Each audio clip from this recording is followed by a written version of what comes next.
Hi guys, and welcome to Nana Joe's Kitchen. So today I'm going to show you guys how to make carnitas at home, or of course at home.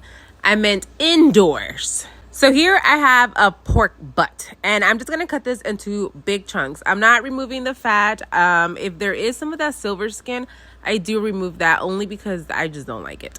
One of the main ingredients when making carnitas, besides the pork, is the lard. Pork lard. And you can find this at your local grocery store. Do not use oil. You need lard. Now, the next step is to carefully get this into a screaming hot temperature. And we're going to go in here and we're going to sear our pork. We don't season the pork, okay, guys?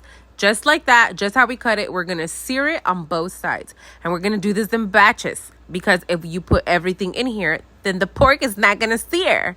Takes a while, but it's a very important and crucial step that you don't want to miss. You know that when making carnitas, a lot of people like to add either buches, skin, many other parts of the pork, but let me be quite honest with you, nobody in this household would eat it. So I just keep it strictly pork butt and that's it.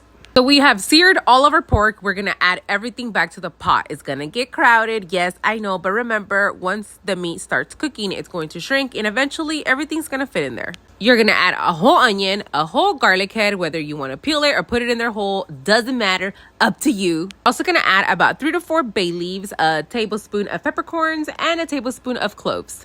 In a cup, I'm going to add about half a cup of water and 2 tablespoons of salt. We're going to mix and dissolve, and then we're going to pour it into the lard.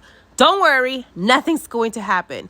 The lard and the pork has been cooking, so there's other juices. It's not just like hot grease and water. No, just trust the process. We're going to squeeze 2 oranges and we're going to put the rinds in there also. I'm going to cover it up and cook it at the lowest temperature for about 2 hours, and about 30 minutes before this is ready, we're going to add a soda. This is going to be for the color. The sugar is going to bring the colors out of the meat and it's going to give it some extra flavor. So you can add a Pepsi. I've done this with Dr. Pepper. You can also add a Coke, up to you, but it has to be a dark soda. Once adding the soda, you're going to let this cook for about 20 to 30 minutes until your carnitas are nice and golden like this.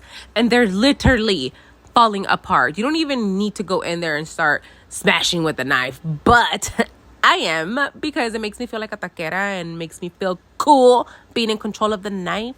And just like that, you made carnitas indoors. Now, you can do whatever the hell you want with them now. But this time, I was craving tacos de carnitas, so that's what I made with them. I just cut up some onion and cilantro, made me a raw green sauce with tomatillo, serranos, onion, garlic. I believe I put a little bit of cilantro in there and some nor, and I didn't boil anything. I just blend everything raw. I also did a little bit of guacamole, squeezed some lime juice, and that's how I enjoyed my tacos de carnitas. But there you have it, guys. Hope you like this recipe. And don't forget to follow, like, subscribe, share, do whatever you need to do so I can continue bringing these recipes to you. Bye!